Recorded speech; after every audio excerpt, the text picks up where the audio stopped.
दिवाली हिंदू धर्म के प्रमुख त्योहारों में से एक है। ये रोशनी का पर्व है। घरों में रंगोली सजाई जाती है तो वहीं जश्न के लिए पटाखे जलाए जाते हैं। एक हफ्ते पहले से ही घर दुल्हन की तरह सजने लग जाते हैं। हालांकि इस बार फिर दिवाली थोड़ा बंदिशों वाली होगी। आपको बता दें कि दिल्ली, एनसीआर, मुंबई सहित कई शहर प्रदूषण की मार झेल रहे हैं। जहरीली हवा ने लोगों का दम बिगाड़ कर रखा है। इस वजह से कई जगहों की सरकारों ने कुछ बंदिशें लगाई हैं, तो मुंबई और कर्नाटक में भी पटाखे फोड़ने का समय तय कर दिया गया है। आपको बताते हैं कि कहां-कहां और क्या-क्या फैसले लिए गए हैं और सुप्रीम कोर्ट की खास तौर पर इसको लेकर क्या गाइडलाइंस हैं। सबसे पहले बात दिल्ली की करेंगे। दिल्ली के पर्यावरण मंत्री गोपाल राय ने हाल ही में एक प्रेस कॉन्फ्रेंस में कहा कि इस साल दिवाली के दौरान राष्ट्रीय राजधानी में सभी प्रकार के पटाखों पर प्रतिबंध रहेगा। गोपाल राय ने कहा कि प्रतिबंध में पटाखों के निर्माण, स्टोरेज, बिक्री, ऑनलाइन डिलीवरी और किसी भी प्रकार के पटाखों को फोड़ना भी शामिल है।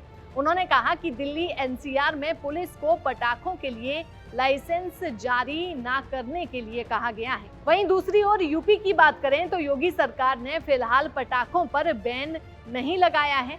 एनसीआर को लेकर नियम दिल्ली की तरह ही रहेंगे। हालांकि वर्तमान स्थिति को देखते हुए इस पर रोक लगाई भी जा सकती है। बिहार की अगर बात की जाए तो बिहार सरकार ने दिवाली के दौरान वायु प्रदूषण पर अंकुश लगाने के लिए राज्य की राजधानी पटना और 3 अन्य शहरों गयाजी, मुजफ्फरपुर और हाजीपुर में ग्रीन क्रैकर्स सहित सभी प्रकार के पटाखों की बिक्री या उपयोग पर प्रतिबंध लगा दिया है। जहां तक अन्य शहरों और ग्रामीण इलाकों की बात है तो त्योहार के दौरान केवल हरित पटाखों का ही इस्तेमाल किया जा सकेगा, वो भी रात 8 बजे से 10 बजे के बीच।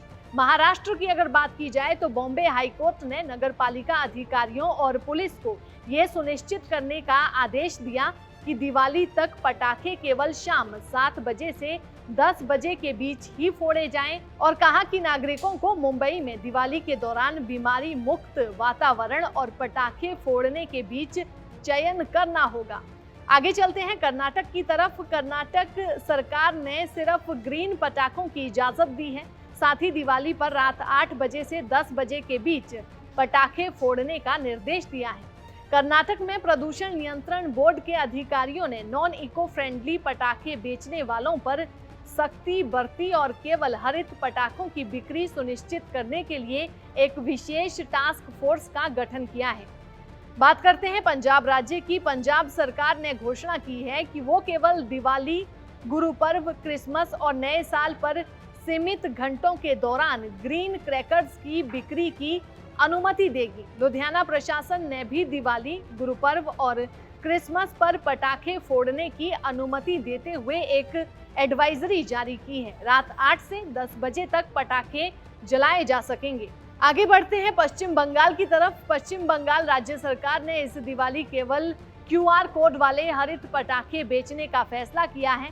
सारा बांग्ला आतिशबाजी उन्नयन समिति के अध्यक्ष बबला राय ने बताया कि कोलकाता में 4 मुख्य बाजार स्थापित किए गए हैं। उन्होंने कहा कि पटाखा बाजार 12 नवंबर तक सुबह 10 बजे से रात 10 बजे तक खुलेगा। वहीं बात केरला की करते हैं। केरल राज्य सरकार ने दिवाली के दौरान पटाखे फोड़ने की अनुमति को रात 8 से 10 बजे के बीच 2 घंटे तक सीमित करने के आदेश जारी किए हैं। ये आदेश कम वायु गुणवत्ता वाले शहरों में वायु प्रदूषण को नियंत्रित करने के लिए पटाखों को सीमित करने वाले नेशनल ग्रीन ट्रिब्यूनल के आदेशों के आधार पर जारी किए गए हैं।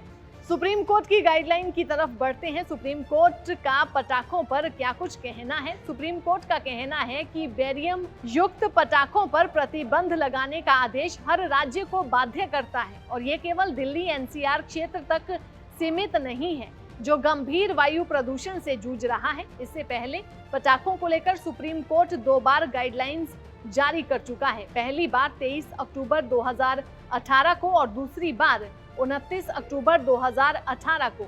इस दौरान सुप्रीम कोर्ट ने साफ कर दिया कि पटाखों पर पूरी तरह से रोक नहीं है और केवल उन पटाखों पर प्रतिबंध है जिसमें बेरियम सॉल्ट होता है।